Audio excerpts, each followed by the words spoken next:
Hi, I'm Krista Gregg, your host for She Diaries, a podcast sharing the real, unfiltered stories of women who've lost their husbands to suicide. It's raw, it's honest, and it's about finding your way through the unthinkable. Before we get to the show, please know this podcast includes real stories of suicide loss and is not for little ears. Some episodes may reference the method of suicide and include emotionally intense or uncomfortable descriptions. We understand how sensitive this content is and carefully edit each episode to honor and respect both our guests and listeners. If you or someone you love is struggling, call or text 988 or visit 988lifeline.org. You're not alone. Please take care while listening, pause if you need to, and you can find links to additional mental health resources in our show notes. Thank you for listening. Welcome back to She Diaries. I am your host, Krista Gregg, and I am thrilled to introduce you to Rachel Wall. Rachel first reached out to me on Instagram to share her story, and I am so grateful she did. In this conversation, she opens up about her husband, Mike, their life together, the joy of raising three young children under 2 years old, and the pain of losing him to suicide just over a year ago. Rachel's story also highlights an important but often overlooked topic: the impact of chronic pain on mental health. Through her honesty, she gives us a window into the complexities of grief and the reality of parenting really young children through bereavement and the courage it takes to keep moving forward in the aftermath of loss. This is She Diaries. These are feelings drag me away. Fingers crossing now on my way.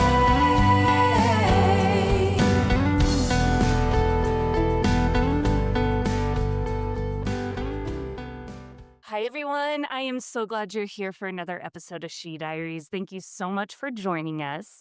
Today's story is with Rachel Wall, and we are so excited to have you, Rachel. She has an incredible story about her husband, Mike, and their beautiful lives together, and then what happened just over a year ago. And Rachel, I'm so excited for people to hear your story because it's also one similar to a previous episode with Charlotte Maya, talking a little bit too about chronic pain and how that does impact people. And it's not often talked about when it comes to suicide loss and depression and making sure people are okay. So we will dive into that, everybody, in probably midway through the episode. But first, I would love for Rachel to introduce herself and give us a little bit of information on where she is now in her life. Thank you. I'm so excited to be here. And I know I've only spent a hot second with you, but I'm so excited for what you're doing and all the things you've done led up to this moment too. My name is Rachel. I have three children with my husband. Our oldest now is just about to turn 4.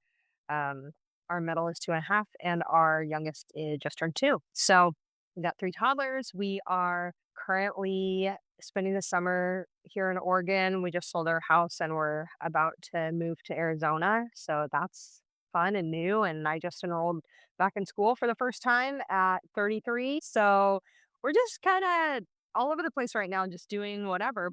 Yeah, I'm originally from Oregon. My husband was originally from Utah, and I've been here almost my whole life. So yeah, that's kind of where we've found ourselves in the last year. Let's start from the beginning. How did you and Mike meet? And tell me a little bit about the LDS church and your experience of exploring a whole new religion, meeting him, and how that shaped a little bit of your future. Sure. So I was not raised Mormon LDS. I was always raised with God, but I we didn't really do a lot of like consistent church. And so at about 25, 25, I was introduced to the church and just became interested. And I was I said at the time, in the market for a new faith. So anyway, I ended up reading the Book of Mormon. I ended up going to church for the first time. totally prepared to tell the missionaries that I did not want to meet them, get baptized yet, anything. Of course, they're staying sweet. So I did say yes. And then they asked me to get baptized, and I said, okay. And I'm a people pleaser, but it really was somewhere I really love to be. I lived a very different life than that before. So I always say, like, I came from the real world, but it was just a very comfortable place. I really loved the people in my ward. I loved the community, and I loved the church. And so I was baptized. I was 26, I believe. Then that missionary who baptized me went home, and I didn't know how quickly they moved. I just kind of thought they were in one place for 2 years. But if you don't know, the missionaries usually every 6 weeks they'll get a transfer, and they'll either stay in the place they're in, or they'll go to a different area locally to like the kind of city area that they're in. And so that missionary was actually finishing his mission. So he went home, and I had become really close with those two missionaries. And the other one stayed, but the one that was replacing the one who left, he said, "Oh my gosh, you're gonna love my replacement." And I was kind of like, "Okay."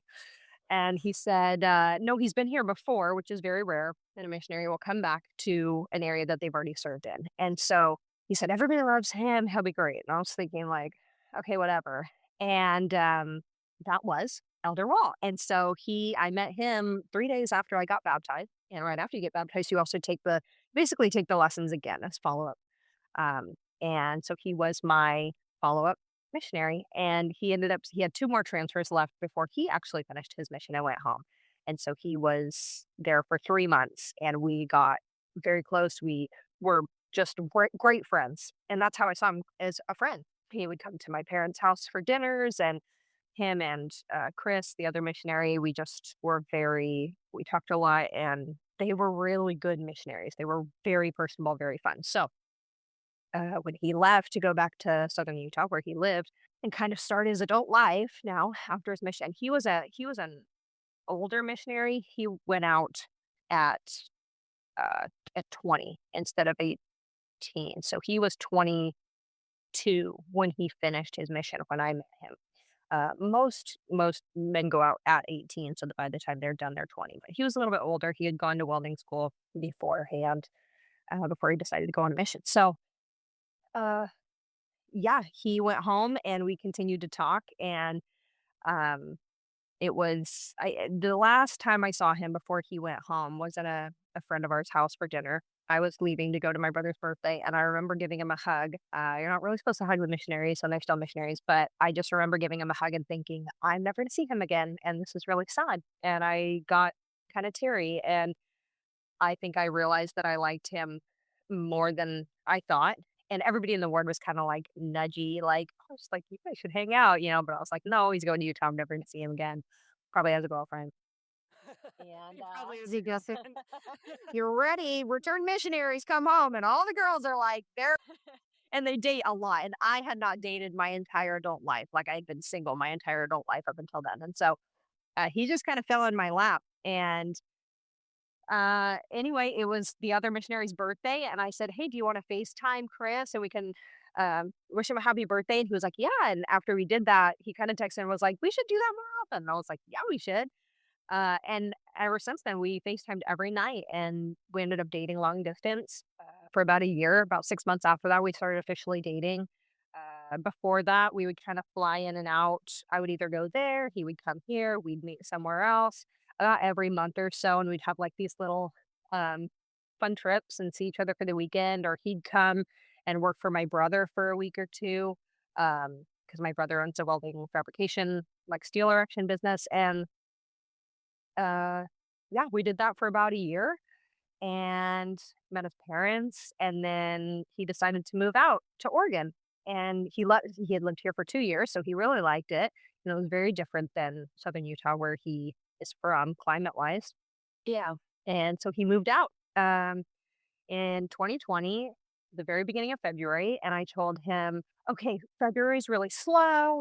All of the mills who contract with us, they usually spend all their money by the end of the year. So January, they're getting the work done, but January, they don't spend a lot of money. So, February's typically very slow, but March will be very busy."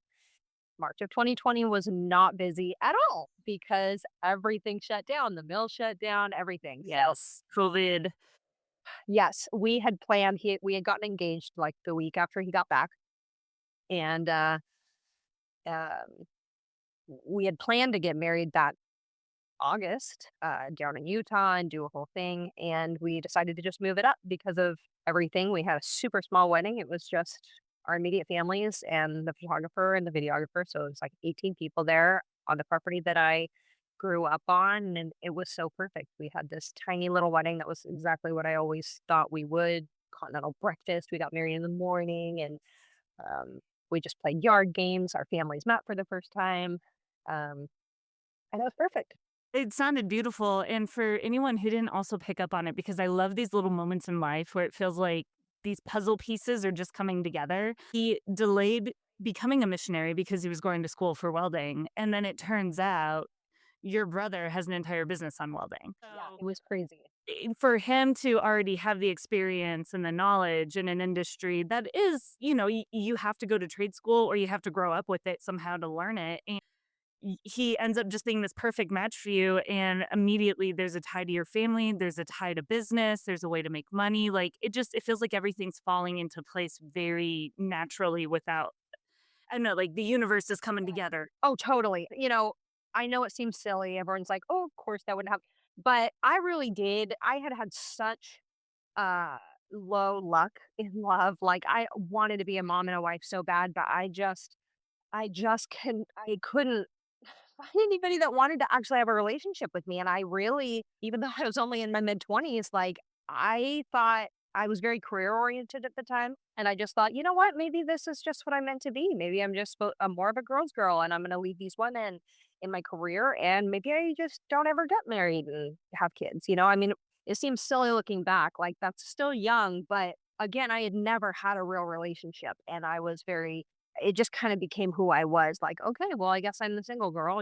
And then my quite literally fell into my lap. Like, I literally fell into like I have a picture of the first day we met because he was just supposed to be our buddy. And I even remember telling my dad, like, how do I even tell my parents I have a boyfriend? I've never done this before. And I remember telling my dad, like, I think I tricked somebody into liking me. And my dad's like, well, you don't have to trick anybody.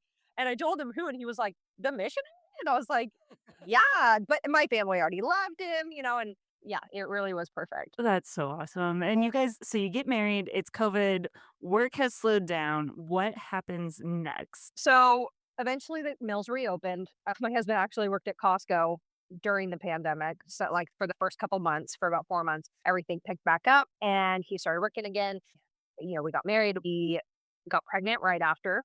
That pregnancy was very interesting. It lasted 15 weeks, but our baby did not grow past 6.5 weeks size. So that was a very like, let's wait and see what happens. Let's wait and see what happens. And it was just kind of a slow progress to eventual um, termination of that pregnancy slash miscarriage. It was kind of both. We made the decision to finally terminate it, and then right before that appointment, uh, it had our baby had miscarried. So that was kind of a big bummer. Absolutely. Definitely happened. How did you guys emotionally support each other through that? I mean, you just got married. You've known each other for a long time, but that's a big deal for any marriage. Yeah, it was so hard, and I just remember thinking, I'm so glad um, I had Mike through that process because, yeah, up until that point in my life, that was the biggest loss that I had gone through. I had lost my grandparents, but I was pretty young. I was in middle school when they passed and they were older. And I had never lost anything that close to me, friends, siblings, anything like that. And so that was the closest thing. I thought that would have been the worst day of my life. And up until that point, it was. And it was so especially for how gradual and slow it was to kind of like, oh, well, maybe there's hope. Oh, maybe not. Maybe we'll try again in a week and have another ultrasound and maybe things will change. Oh no, they don't. And it was just kind of like this eventual we were closing on our house. There was the pandemic, there was working, like it was just a lot at once. And I just remember thinking, I'm so glad at least I have a partner who is so patient and so kind and so supportive and so many friends and family who were as well.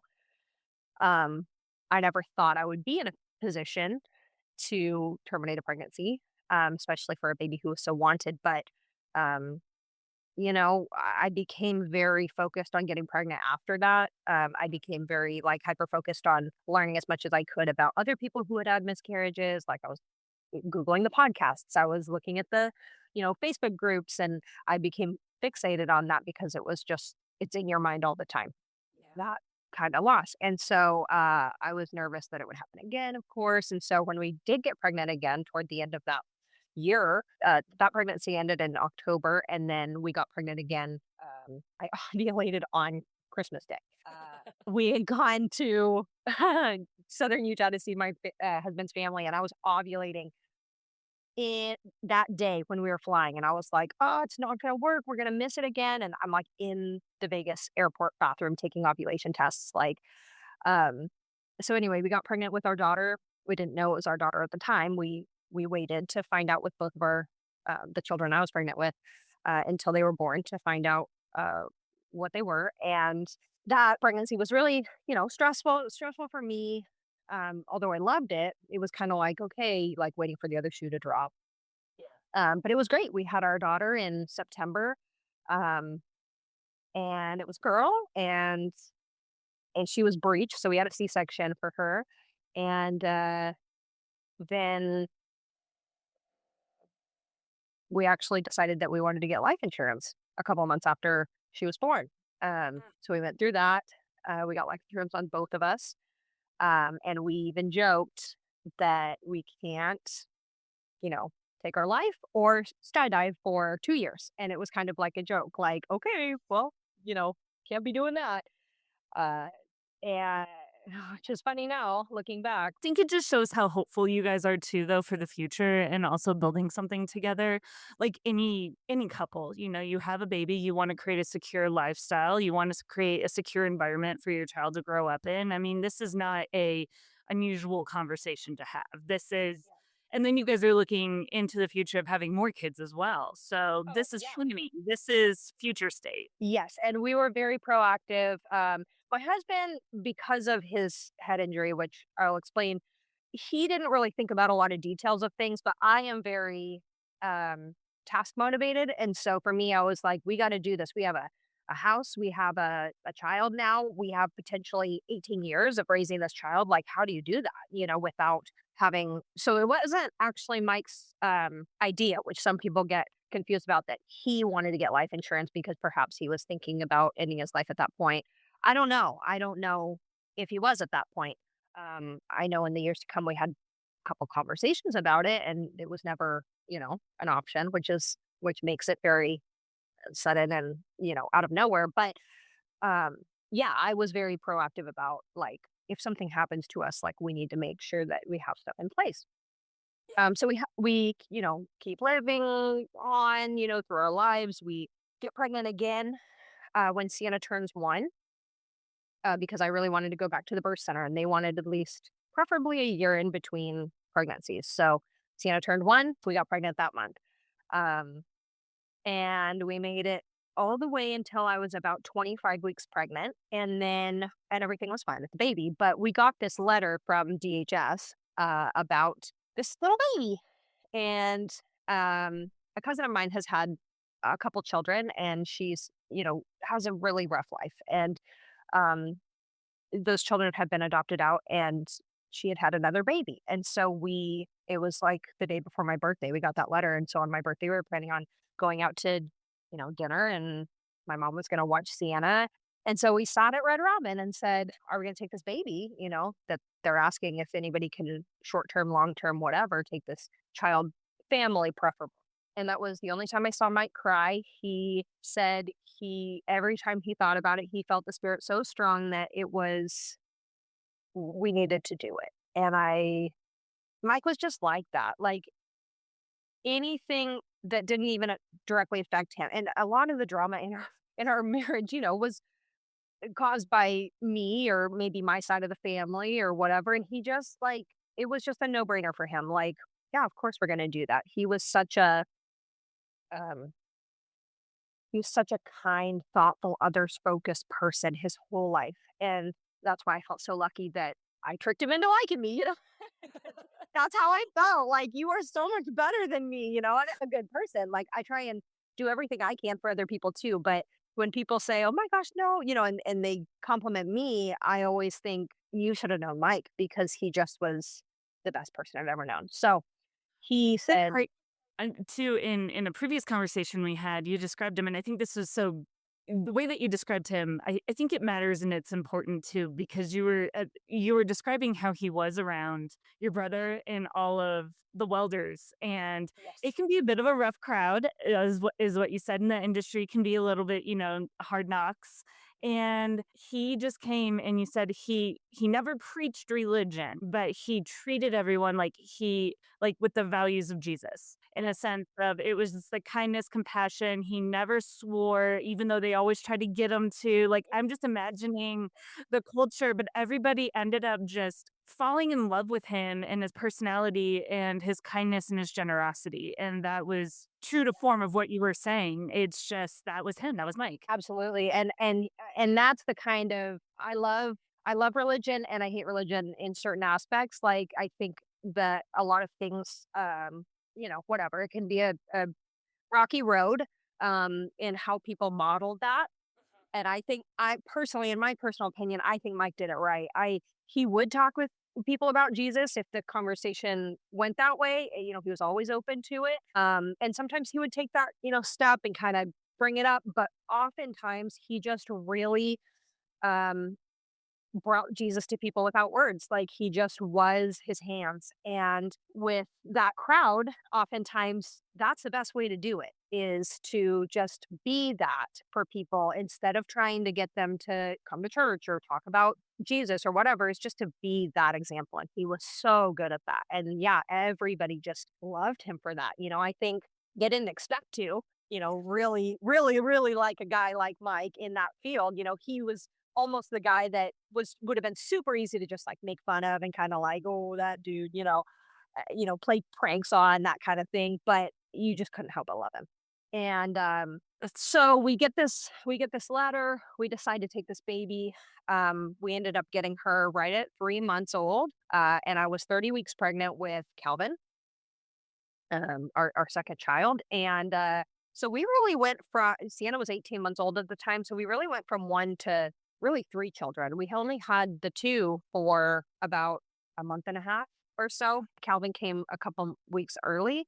Um, and that was an incredible I'm so glad that I got to share that with Mike. I asked him about it a little while later. I was like, "How was that birth for you?" Because it was very different than Sienna's.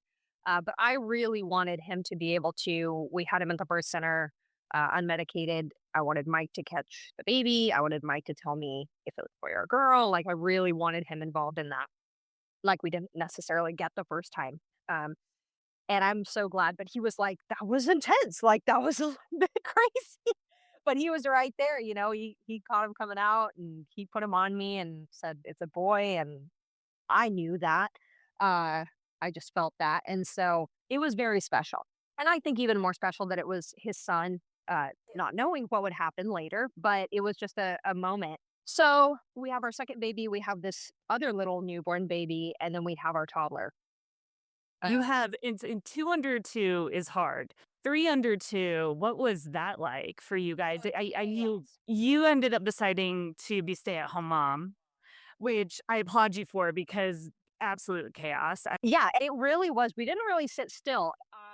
So it was get married, get pregnant again, get pregnant again, buy a house, the whole thing, and then take this another other baby. And now we have the three babies. And yeah, three under two. It's too many, by the way. If you can help it, it's a little bit too many toddlers at once. But I'm so glad that we have her. And then you guys also decide future state, looking forward to what you want your lives to look like with this beautiful family is have some land, but you need to save up money for it first. So you have all these babies, you are now stay-at-home mom, and you guys decided to switch up life in a way as well with living. What does that look like? Yeah. So we got our house ready to rent. We got it rented, and then we moved out into a fifth wheel on my, parents' property, and so we downsized, and it was great, actually. Everyone thought, "Oh my gosh, 3 toddlers and a fifth wheel, like, what are you doing?" But to be honest, it was almost easier than cleaning a 4-bedroom house with toddlers. Like, you don't have anything, so your cleanup takes 10 minutes at the end of the day and you're done, So you spend all your time outside, So it was really nice. And our two big goals that year were, number one, get Mike's mom to come out more often. It really bothered me that he had left everything basically for me and our family so that I could be close to my family. And I said, I really want to get your mom out here at least every other month, maybe a weekend every month, So that was a goal. And our other goal was to focus on his headaches. When Mike was 16, he was in a head on collision, and it left him with a very big TBI. And the lasting effects of that were that he had these chronic headaches and migraines every day. He just always had one. Some days they were worse than others, but it was always there. And nothing could ever be done about them. He would see doctors and nothing could ever be done. And oh my gosh, this is just going to kind of be your life forever. And he was such a good person. He even kind of was grateful for that because he said it really um, made him nicer, made him more empathetic. Like, he really was so amazing to see the uh, gratefulness in his accident.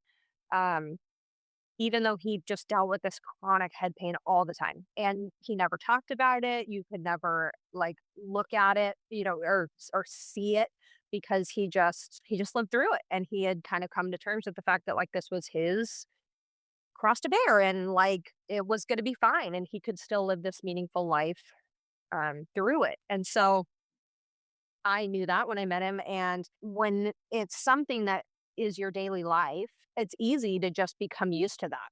And Right. it takes so long in America to be seen and have a referral. And then you finally get to a doctor and the doctor says there's nothing we can do. So you have to start over. You have to make sure they're in network and you have to pay these copays and you have to take off work to get there. And, you're trying to raise a family and you're trying to provide. And it takes so long to finally get to somebody who can help. And then when you finally get to somebody who can help, to be told that there's nothing that can be done. I almost think he did it for me, because I was so invested in it because he was expecting it. He was expecting that there's nothing that's going to be done about this. But we had these ideas, maybe we'll get a nose job. Nose jobs have been, proven to help with some migraine issues. Maybe we'll do Botox. Maybe we'll do, all of these other little things that we had these ideas on. And so that was going to be the year for it. This was last year, 2024. So it's, Well, and you guys finally found a provider who was willing to, okay, you know what? Let's get updated records. Let's get a new MRI. Let's yes. take it to the next level. And what is so heartbreaking to me, too, and this is a constant theme right now in news and media, and it's something that a lot of people experience, is insurance denies it. Like as if they know better or they don't like they basically said Mike doesn't need it. And it's not their call. They're supposed to support you and financially make sure that this is possible for his health and well-being, but it was Yeah, denied. you would think that a company that you're paying thousands of dollars to, um, would trust the doctor. It wasn't us that said, "Insurance company, can we please have this for free?" It was a doctor saying, "This is my patient. I've seen my patient. He needs this MRI." And it just, yeah, it provides very little faith in the insurance companies that even a doctor, even a professional can say, "I'm requesting this," and this group of nameless, faceless doctors can say, I don't think that's really important. And so they sent a letter back about the MRI, denying the MRI, saying that they didn't believe that Mike had basically a non-functioning brain. And and what is his reaction at this point? Because he's had his He news. was expecting that. Yeah. And we were standing in our trailer and he opened it up and he said, "Oh, the insurance denied the MRI." And I was the one that would get fired up about this. And I just stopped and looked at him, and I don't even think I had an emotion because I was so incredibly angry that I just said, "Don't worry about it. You're gonna get the MRI. I don't care if I have to pay $5,000 for it.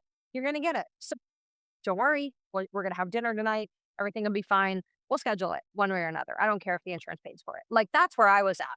because we had finally come to this conclusion. We're, dropping our bills by moving out. Yes, we're saving for property, but we're also saving to have money to get him new scans, do this stuff, which is going to cost thousands of dollars. But we did it for that. And looking back, it seems silly, but I really believed that we were finally to less stress, less chaos, less everything. It was just going to be simple. We were going to get the help that Mike needs. We were going to save for our property to live simpler. We had done all the things. So we had gone through all the chaos. Everything was closed. Everything was done. Our new life was going to be chill, which, spoiler alert, did not last long. So yeah, we're ready. We're ready to go. We had just gotten a referral from that same doctor to organ neurology, which was very highly spoken of. And we were waiting to fill out that paperwork. We kept on saying, we got to do it tonight. We got to do it tonight. And so one night I'm up there prepping. I was doing like some little cottage bakery type stuff. I was prepping like cookies and bread. And I said, Mike, before we go to bed, please fill out that organ neurology paperwork. And he was like, oh, yeah. Okay. So he's filling that out. Sienna's up there. She's kind of cranky. I really don't remember much about that night other than I just said, I can stop right here. Let's just go to bed. Sienna's getting, upset. Let's just go. So Mike filled the paperwork out. I stopped what I was doing. We go to bed. The next morning, I wake up. Mike was working about 45 minutes away. So he usually woke up early, like 4. Yeah. I wake up, get the babies up. We had a little like parenting appointment. We went outside. We kind of played with the dog, played with my dad a little bit. We have this normal day, and the babies go down for a nap. And I don't know what I did. I just kind of, I guess, did whatever, cleaned up, and Mike and I shared location, and that was just easier for me with him working in the trade that he was.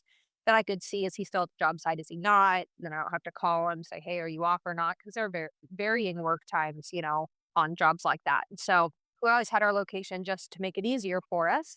Um, I hadn't even looked at it all day. I hadn't texted him all day, which was rare, but it was just a busy day. We were just doing stuff. So after nap time, after I'd kind of done whatever I was going to do during their nap time, Sienna actually took a nap too. She was in the middle of dropping a nap. So all 3 of them were asleep. And Mike was supposed to be, it was going to be a quick trade off. I had a filling appointment at the dentist. And so it was basically going to be, by the time he got home, I was basically going to be in the car leaving, like trade off, switch. So it was about 2:45, and I was like, oh, he's probably about, he usually got off around 2:30. So I said, I'll call and make sure he's on his way home. Nothing's going to make me, late for this appointment, or whatever. And I'll make sure it's all good. So I pull up my phone, and it says the name of our town. And I thought, oh my gosh, maybe he got off early. He would do that sometimes so that I didn't have to sit there and wait the 45 minutes until he got home. I would say, oh my gosh, he's almost here, oh, yay. It kind of cut out some of that like waiting time. And so he would do that. It's just surprised me sometimes. And I thought, oh my gosh, he's almost here. But when I looked, it had put it past our house. And we lived quite a ways out of town at the time. And there's really nothing past our house. And so immediately I thought, I wonder if his phone got stolen, because sometimes people out in the boonies, that's kind of what happens sometimes. And I called him and he didn't answer. And I thought, no, like, I wonder if he hasn't had his phone all day. Um, and I called him back again and he answered, and he was very stressed. He seemed very stressed. He seemed like he was having a hard time finding words. And I suddenly got confused. I said, hey, what's up? Where are you at? And he couldn't really say. And I said, are you, out past the house? And he said yes. And I started realizing I was going to be having to ask him yes or no questions. And he was just breathing very heavily on the phone, like he was trying to regulate himself, like he was having a panic attack. And he had been stressed, that weekend before when his mom was in town, over the oil in his new truck. And he thought maybe he had ran it out of oil and ruined it. And anyway, making big deals out of small things. But we talked about him and he seemed fine, okay, yeah, you're right. It's not a big deal. So he's going through this again, and I'm thinking, what in the heck is going on? And when I get into a situation like that, I am not very, I don't know the word for it, but I'm not like, oh my gosh, babe, what's going on? Are you okay? Like I go into like, what's wrong? And like, how am I going to fix this? So I was like trying to download this information. He told me he loved me. He said, I'm so sorry. I love you. And it really haunts me that I didn't say it back because I was so confused why he was saying these things on the phone. I thought maybe he was in danger. Maybe, somebody was up there and I don't know. I had no idea. He just kept on saying, I just feel so sick still. He had been sick a couple days before. And I was just kind of like, okay, like nothing was making sense. I said, are you, up there? He said, yes. I said, have you been up there all day? And he said, yes. And I thought, okay, well, he must just be spinning out and stressed out, took a day off, but he didn't call in. So now he's probably feeling guilty that, my brother's the boss of the company. Maybe he feels weird about that. He took this day off. He didn't call. And so I just thought, okay, it's okay. It's okay. I'll just come out there and see what's up. And he kept on telling me not to come out there. And again, all of these signs point to something is not okay. And as you say them out loud, you think, what does that mean? Obviously. But in my head, it wasn't even a thought. Like, that wasn't even a thought that my husband would be considering suicide. I thought he must be in danger. Somebody must have him at gunpoint or somebody must have him kidnapped or, that was where I went with it because I kept saying, I'll just be there, in a minute. We can talk. And he kept on saying, no, don't come out here. And I was like, well, you come here or I come there. And he just kept on saying, no, no. And finally, it was almost kind of annoying because I was just like, okay, what are we going to do here then? Like, I got that Moving filling this forward. appointment. What permit Yeah, that? like, what are we doing? You just going to keep going back and forth like this on the phone for 10 minutes? And so finally I just said, "You know what? I'm gonna come there. Just don't move." And he said, "Don't come out here. Just send someone else." And in my head, I'm thinking like, so there's something wrong. Like somebody must be out there with him. Why would he not want him? And I was like, "Do I need to bring a weapon? Like, what do you mean?" And I just said, "Just don't move. I'll be there in 5 minutes. I'm on my way." And then he didn't say anything. I said, "Babe, babe," and he hung. And so I was like, okay, I kind of grabbed my stuff and I called him back one more time. It kind of picked up and then nothing. And so I was just like, okay, I'm just going to go. Luckily, my dad was still there. He was getting ready to go into town and he was still there. He was outside clipping the dog's nails. And I said, hey, I got to go find Mike. And he goes, find Mike? What do you mean? So I said, I don't actually know. He didn't show up for work. He's been, out past the house all day. I don't know what's going on, but I need to go talk to him. He was kind of like, okay, that's weird. And I was like, yeah, I don't know. So I get in the car and on my way up there, I'm just thinking all of these things. I'm thinking like, and I remember telling myself over and over, as long as he's alive, it'll be fine. As long as he's alive, it'll be fine. And even as I said that to myself on the way up, I thought, okay, Rachel, drama queen, like, yeah, he's going to be fine. Right. But you look back and you're like, oh, premonition and your thoughts kind of, I don't know, maybe Um, but I didn't believe that.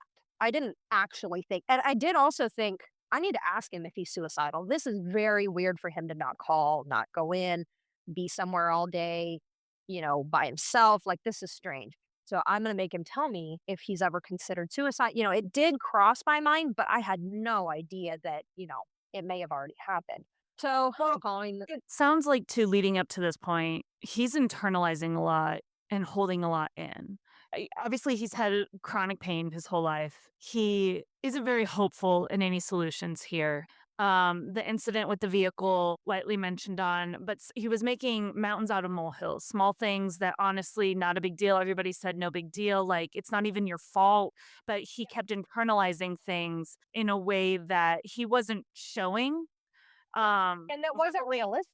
Yeah, and it didn't make sense. So it just it's in again for anyone who's listening, he wasn't an alcoholic. He's not, a lot of times people do substance abuse leading up to a lot of these moments in their lives and he wasn't doing any of that. And so I just wanna paint the picture, like, I genuinely believe it's totally understandable for you to not even have that thought, and Yeah. even when you did have that thought to say, like, "Oh my gosh, no, stop, this is Mike we're talking about, like, this isn't." Exactly. Yeah, and it's so funny because it's like when you it comes across I mean, we had watched that show, A Million Little Things, together and Yeah. had that conversation. "Have you ever considered, like, taking your life?" And he was just like, "No," you know? I don't think he was lying to me when he said that, but I also don't think he had this thought for the first time and then it happened. Like, that wasn't it either. So, I think that's the hard thing with suicide loss is feeling like there was a little bit of lying, even though it was um, to protect you. He didn't want anybody to worry about him, but it does feel that I can see how people feel that betrayal of like, what did you not tell me? Like I'm your wife and you didn't tell me these things. It's easy to go there.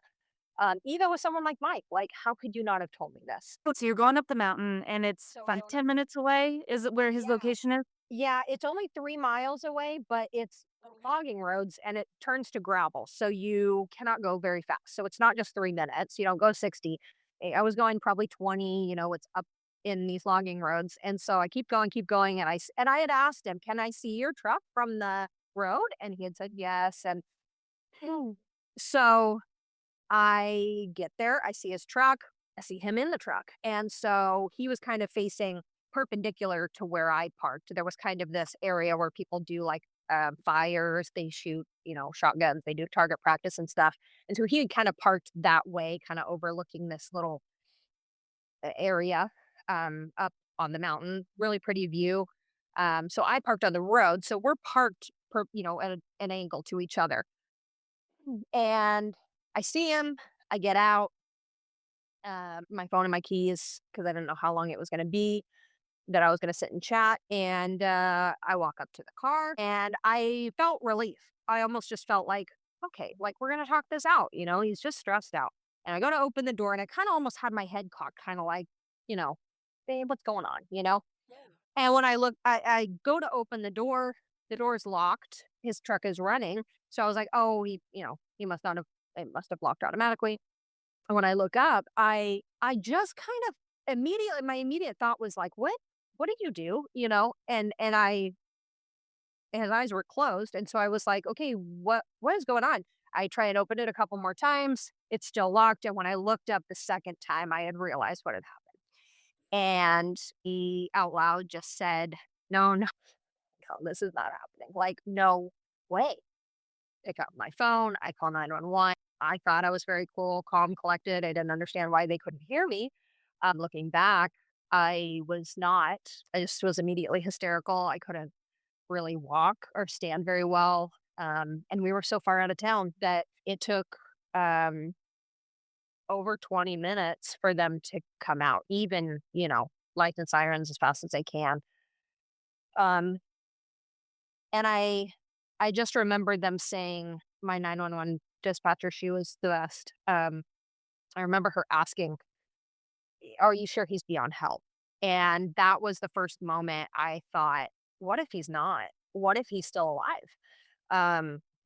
And I said, "No, but I can't get in." And which is hilarious because I had a window breaker on my keys, and the moment that you need to use it, you don't remember it's there. And she said, I don't want you to go back and look, just, but I just wanted to see if you knew." And I didn't think so, but I carry a lot of guilt about that I wasn't able to physically get to him, because your instinct just tells you to run away. And so they get there, um, multiple sheriffs get there. Um, they were so kind. There was a woman sheriff that had me sit in the back of her car, and I remember hearing the man because they had me kind of walk away a little bit. So by the time they got up there, um, I remember them hearing over the radio, they said suspected deceased. And it was both a huge gut punch to hear that and a big relief because I thought if they get there and he's still alive and I have just spent 20 minutes doing nothing, I am going to flip out. Like I will not forgive myself for that. So, yeah. And then started this after of your life in the after. of completely turning upside down. And it's so weird. I think about a lot. I look at my call log, and within an hour, I was talking to Mike on the phone. And within less than an hour of that, I was back at my house. The sheriffs had dropped me off. I was a widow suddenly with three children. My kids were still asleep, so my kids went to bed with a normal life. And of course, they didn't know, but by the time they woke up, they don't have a dad. And it's just wild how fast your life can change like that. Like the dentist office was calling me, and I feel so bad. I picked up because I don't want them to think that I just left them hanging. And she was like, "Are you still coming?" And I was just like, "I'm so sorry, my husband just died." And they were like, "Oh my gosh, I'm so sorry." Like trauma dumping on this Don't floor. worry about that appointment. Yeah. Like, And it's just wild to me that that can all happen within an hour, you the know? world is still spinning and yours has Yeah. stopped. Yeah. And it's just crazy. And the next weeks, we're just, viewings and cremation and funeral in Utah, celebration of life in Oregon. A lot We're just of figuring out what we're going to do. Moving again. Yeah. A lot of guests say that it's really a lot of business first before you can even start grieving. Did you have Oh that yeah. experience? Yeah. I mean, you don't have time to really just even absorb what's happening. And if I'm honest, I don't think I have. Like it is almost depressing to me in some ways when I think about it because I talk with my therapist about it a lot. I thought I would, in the moment, I thought in a year from now, everything will be better. I'll be better suited to this and I'll have, maybe gone through the cycle. Everybody thinks the stages of grief are, the steps you go in, and they don't know that wasn't even created for people who are grieving. That was created for people who are terminally ill. And so you think, okay, in a year, I think I'll be back to normal. I think I'll have gone through all the 5 stages. If I'm honest, I think I'm still in denial. I don't think and I don't know how long that'll take. It won't surprise me if it never feels real to me because it does not feel real to me that I will never see my husband again, ever.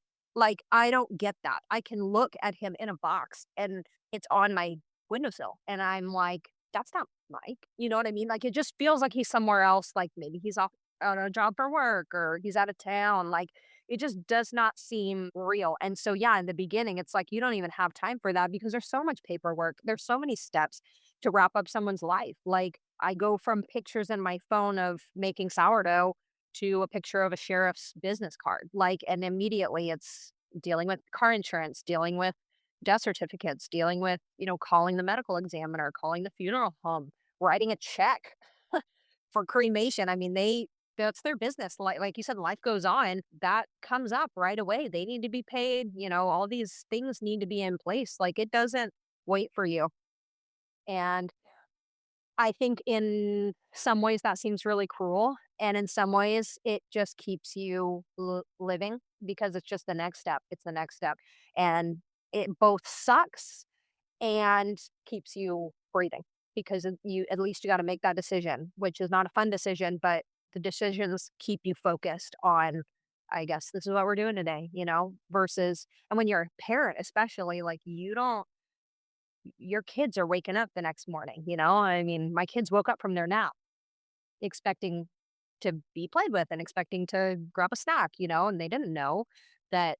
And I will say, my people, like my church, my friends, my family, like, I didn't really have to truly parent my kids for probably 2 weeks. Like, everybody kind of came in and helped, but you do a little, you have to, because again, they don't know, they don't know what happened. And so I think that's one of those dual things. It sucks that you can't just curl up in a ball and say, I'm not doing this. And at the same time, it's probably a good thing that you got to keep moving on because otherwise and they say that too, suicide specifically in children and spouses, like that first week is so much higher because you just want to be like, I don't think I want to do this. I don't think I want to live the rest of my life without this person. Yeah, and it becomes an option is what I've been Right. reading. It like in your mind, it's the no, no, no, we don't even entertain this idea, but when someone so close to you does it, all of a sudden it's, oh, that's an If it can option. happen for them, yeah. Yeah. Oh, say that last part again. Well, I just said, yeah, absolutely. Like, oh well, if it's an option for them, I guess it's an option for me because it would be just as wild for me to do this as it was for Mike too. And I do also I had this thought immediate, like, as I was on the phone with 911, I thought, um, I can't let anybody know this is how he died, because I couldn't fathom anybody being angry at him. And I thought, I can't tell anybody that this happened because they'll be mad at him, and that will kill me. That will kill me that anybody is mad at Mike now. Because I knew, what he struggled with. And one other thing I will share is that the weekend before he died, we had driven past the temple. They were building a new temple in close to where we lived, and I came across this article about this man with ALS, and they were high school sweethearts, and he got ALS, and I just said, "Man, can you imagine just waiting for your body to give out, like just waiting to die?" Um, and I have always been very pro, medical assistance in dying, and I think I still am. And I said that to Mike. I said, I know some people disagree, but I just think people should have the option to end their lives, when they're in situations like this, when they're in constant pain, or they're, have a terminal illness or whatever. Like, I think people should have the opportunity to give themselves mercy like that. And I thought of that right after. I thought, what if I gave Mike permission? Like, I didn't mean it for him. I mean, I did, but I didn't mean it at the time speaking to him. And I thought, what if he took that as like it was okay? And at first, I carried a lot of anxiety about that. And as time passed, I thought, I'm still glad I said it to him, because even if he did internalize that and think, maybe I'll be okay if I do this, I am glad that he knew that I would understand if he did that. And so I walk this fine line of, I don't mean to glamorize Mike's death. I don't mean to encourage people to do this. It is shattering. It is the worst thing that you go through. But I do still believe that people sometimes just can't keep going. And if I can forgive my husband, there are a million other people out there like my husband. And so it's that fine line of like, I don't want more people to do this, but so I understand how you can get to a point where you think that that's all is going to help you, and it's really hard. So I have a lot of empathy for people who take their lives, and I have a lot of empathy for the people left behind too. Well, and something you had said before, which was deciding to take your life is an irrational thought. So for all of us to try to understand it rationally, it's never going to happen. Like, it's just your brain is in such a state of irrationality that we can't problem solve this from a rational brain. No, it's never going to make sense to you, and it sucks because you're going to think about it, all day, every day. Why did this happen? What could I have fixed? But the problem is that, yeah, an irrational brain, a brain that is mentally unwell, is the one making the decision to take the life of the human that it belongs to. Like, that's not your brain's job. Your brain keeps you alive at all costs. That's its main job. And if your brain is to a point where it's telling you to take your life, it's no longer working. It's almost like suicide is the last symptom of an unwell brain, because it will never make sense to somebody whose brain is still working. So it's almost kind of like, what's the point in trying to understand it? Because you're never going to understand it. You just have to accept that that happens sometimes. And you just have to accept that that person had gotten so unwell that that made sense to them. But it's never going to make sense to you because you're not there. You're not in that state of mind. One very sweet moment that you shared with me is on the viewing that was also on your wedding anniversary. And you specifically chose flowers in a way that was meaningful for you both. Tell me about that. We always give each other traditional gifts for our anniversary. And so the traditional gift for year 4 is flowers. And I didn't actually mean to schedule his viewing on our anniversary. I wasn't looking at the date. I just said, how about Thursday? And then she confirmed to me, okay, the 20th. And I thought, okay. But it did seem fitting. I was kind of like, okay, well, special day, I guess, for another like special day. I don't know. I didn't go into his viewing. I did not feel like I could. I didn't want to see him like that. I had already seen him, at the scene. And to me, that was even more comfortable than seeing him in a funeral setting. I didn't want to see him in a funeral setting. And I also didn't think that I would be able to leave easily, physically walk away from him. And so I didn't go in, but I had our friend who made our wedding bouquet and our wedding corsages. I had her remake that. And she donated it. She was so sweet, and she made him a little corsage. She pinned it on him, and we put my bouquet in there to be cremated with him. She got some pictures of our wedding rings together, on his chest, and um, it was very sweet. And yeah, and then later that day, I got this tattoo on my hand, which also had some of the flowers from our wedding bouquet in it. Um, and so it was memorable. Um, It's just not what you expect to do, of course, on your anniversary, but yeah, it worked out good, for her to be able to do that and show up like that.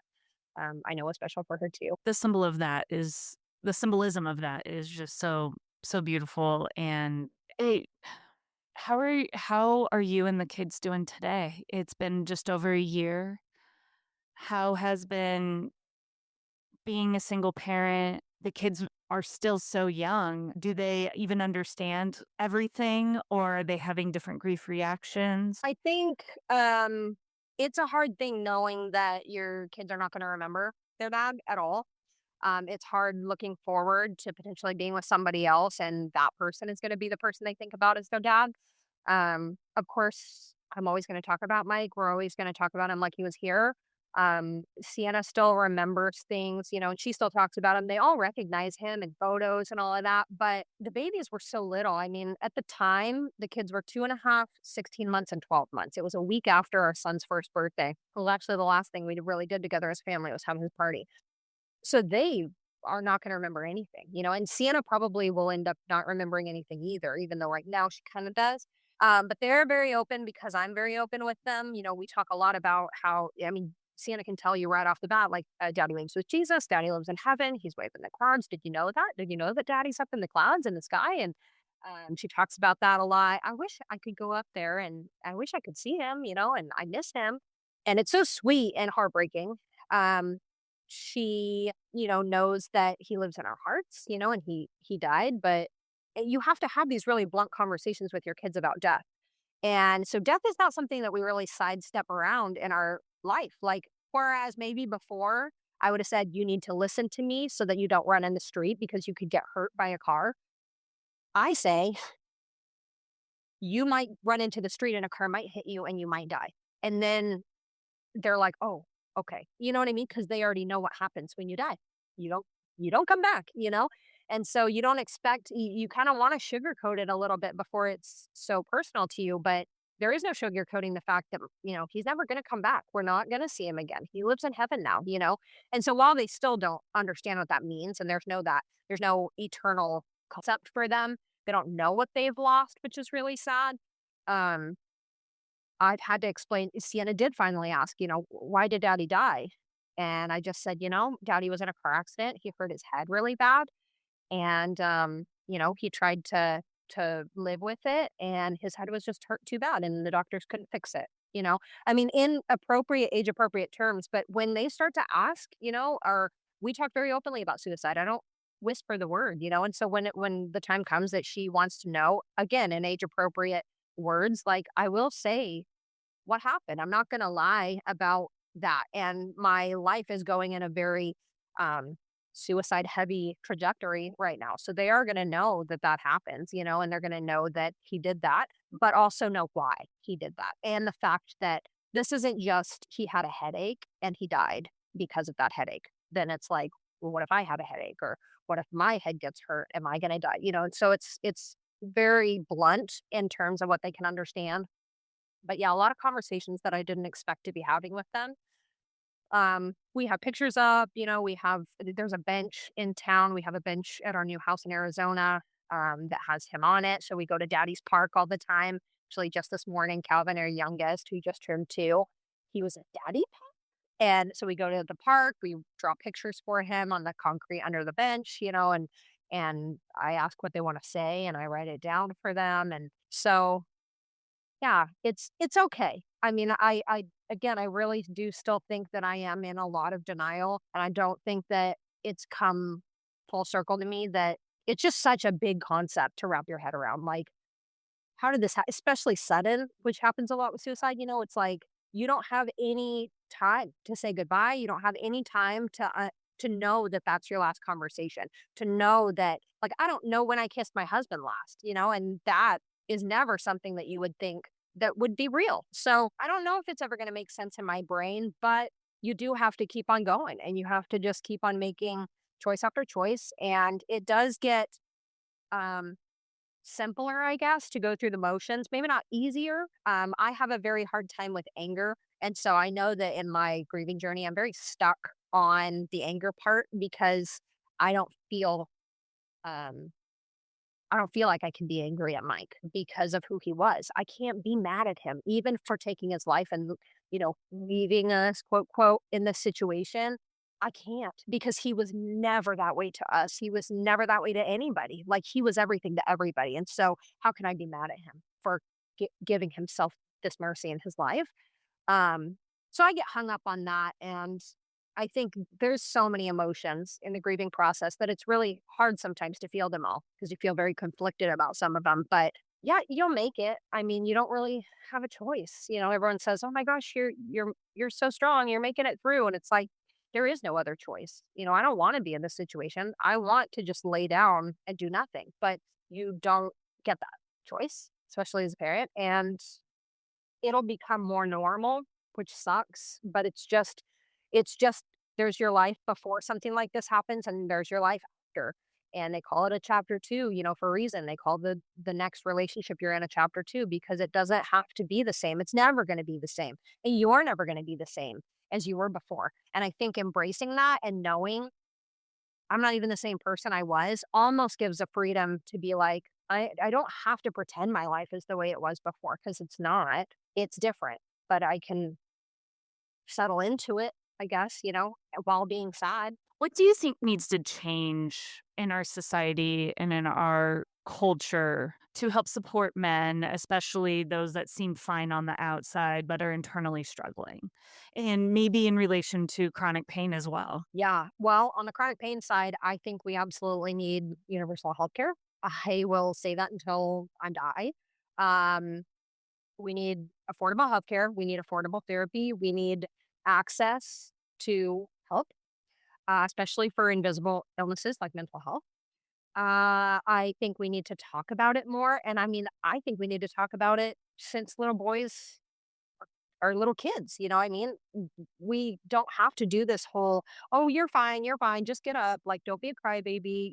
All of that language, I think, molds people into how they're going to deal with their emotions, and I think if we can start using um, empathetic language in terms of emotion to children, to our kids, especially our little boys, like in sports and all of this kind of stuff, like it starts, I think, so young that men specifically, but everybody internalizes these emotions. They bottle it up. They don't share anything. I think perhaps reducing screen time and like talking with your children and trying to keep the lines of communication open and or spouse or whoever, having really uncomfortable situations.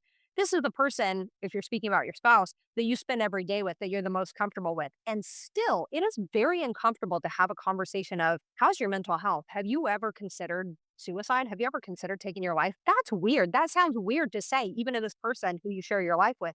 But if you can get past the uncomfortable and they know that they can bring it up, there's no studies that have shown that talking about suicide increases the risk of somebody taking their life. But there is a lot of research in terms of sidestepping it and not asking, and people still, ending in that conclusion. So saying the word suicide, bringing up suicide is not going to tip the scales for someone, but it may make them feel more comfortable sharing those uh, thoughts with you. And I think if you know somebody who's dealt with that or previous suicide attempts or their mental health, I think opening up that conversation and then just listening, not freaking out, not saying, oh my gosh, like, do we need to check you in to a rehab? Do we need to do this? Do you need a psych hold? That's why I think people don't reach out. They think that they're going to be labeled this suicidal person. And oh my gosh, they're going to call the cops on me or they're going to check me into the loony bin.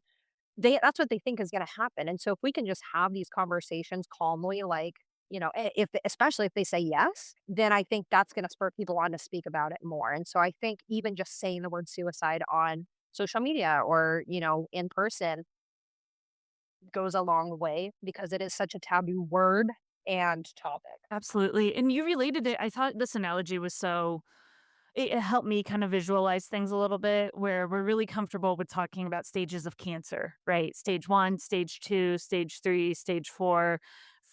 Stage 1, stage 2, like lower in the numbers, you have a higher rate of survival. But and I feel like the theme that I keep getting from a lot of these podcasts is it's really critical to start having these conversations when someone is at a stage 1, stage 2, but when you get higher up in the stages, it's a lot harder to come back, Yeah, and and sometimes you can't. I mean, suicide prevention is a tricky word for some people because they feel a lot of guilt, like, "Oh, well, if we could prevent suicide, does that mean I didn't do everything I could?" And sometimes you just don't know. Sometimes you don't know that it's a problem until it's already at a stage 4, and it doesn't matter what you say to that person, they're convinced that that's the choice for them. Whereas had you been able to get to them in an earlier stage when it was just maybe a tiny little thought that bounced off their heads, maybe you could have, So we not all suicides are preventable. But I think if we start early enough, perhaps people can steer themselves back to a good mental state and keep pushing that conclusion away, and it's not a real possibility for them. As long as we can keep it at bay as something that they're not really thinking about actually doing, it's just passive suicide ideation. It's not active like making a plan. I think I think that would help.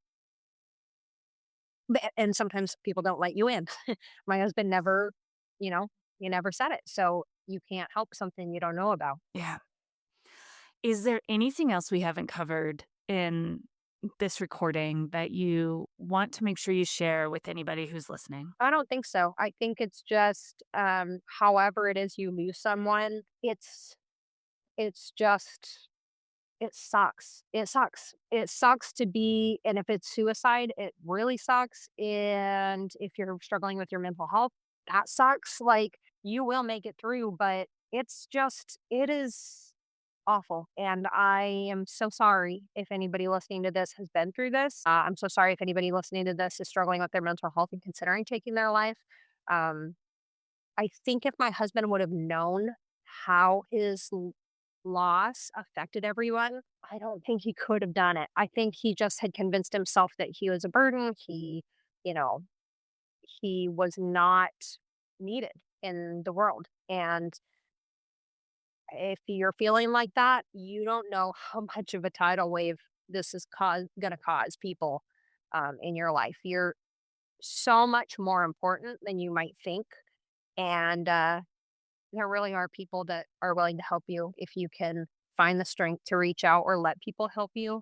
Um, so just please reach out. Please exhaust all of your opportunities before you consider making a choice like this. And if it still happens, I won't judge you, but we will miss you. It's not a fun journey. Rachel, thank you so much. Your story is so important. Your words are important, and I just know that I am grateful to talk with you today, and I know a lot of our listeners are going to be moved and learn so much more just based off of our conversation. So, thank you so much. Thank you so much. Thank you for joining us for this episode of She Diaries. We know these conversations can be incredibly heavy. If you're feeling overwhelmed or need support, please take a moment to care for yourself. In the show notes, you'll find links to mental health resources, crisis lines, and support groups. If you're in crisis or need immediate help, call or text 988 or visit 988lifeline.org. You are not alone. If today's story moved you, we'd love for you to subscribe, leave a review, or share the episode with someone who might need it. To stay connected, follow us on social media at Bright Sky House and subscribe to our e-newsletter at brightskyhouse.com. If you'd like to connect with a guest or share your own story for a future episode, send us a note at hello@brightskyhouse.com. Every story deserves to be heard.